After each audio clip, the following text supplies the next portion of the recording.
Once again, live from the international headquarters of the McNeil Film Studios, we have story number 2. That's why I put it B. It looks like a bird. It's weird.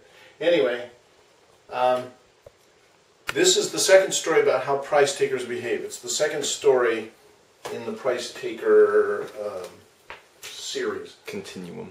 And it says, what is the firm supply curve and what is industry supply?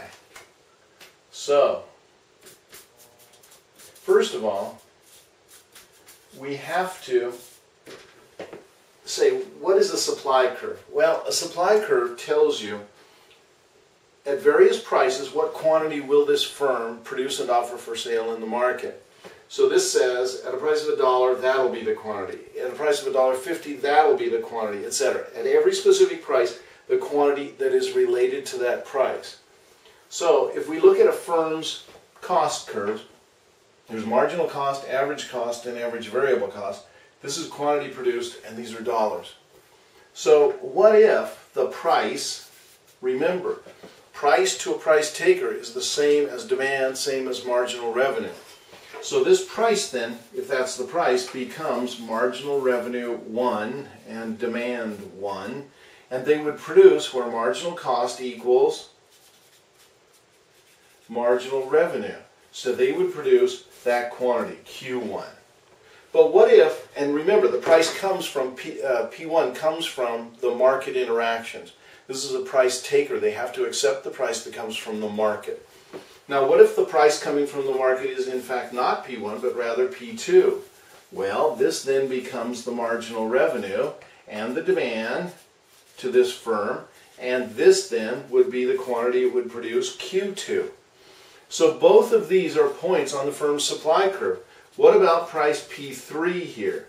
Well, they would produce Q3. Q3.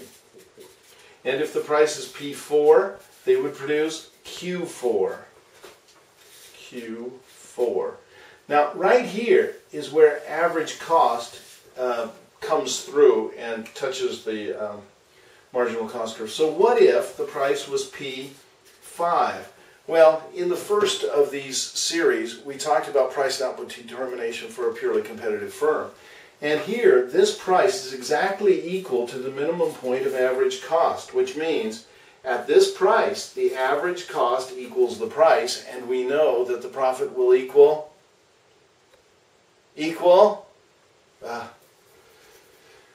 0. So, but will they produce? Yes or no? Yay. Yay. They will, of course, because they'll make a normal profit even if they're not making an economic profit.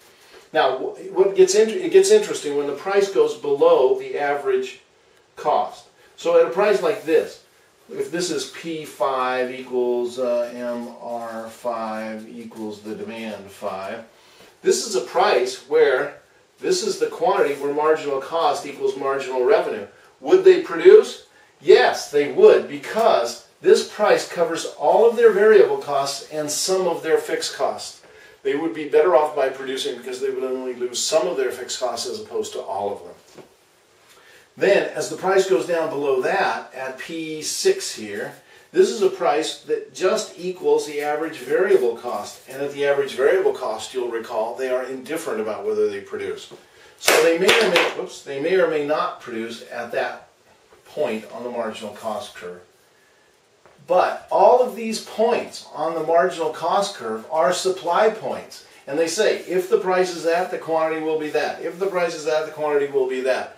But they will shut down if the price goes below average variable cost. So these are not supply points because the firm will shut down.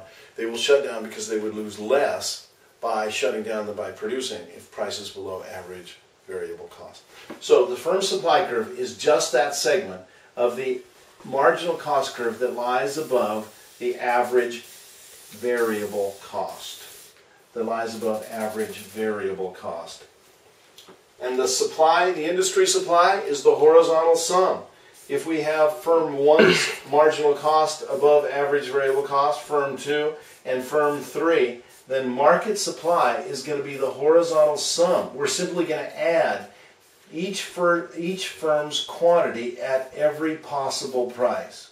We learned this also in the supply and demand section. The market supply, we add all the quantities of each firm at every possible price. And this last one here is the market supply, S3 in this case. And if another firm came and started producing in this industry, then we would simply add that firm's quantities at every possible price, and this new red supply curve, S4, would be the new market supply. So, in short, a firm supply curve is marginal cost above average variable cost, and industry supply is the horizontal sum of all individual firms' supply. That's story 2.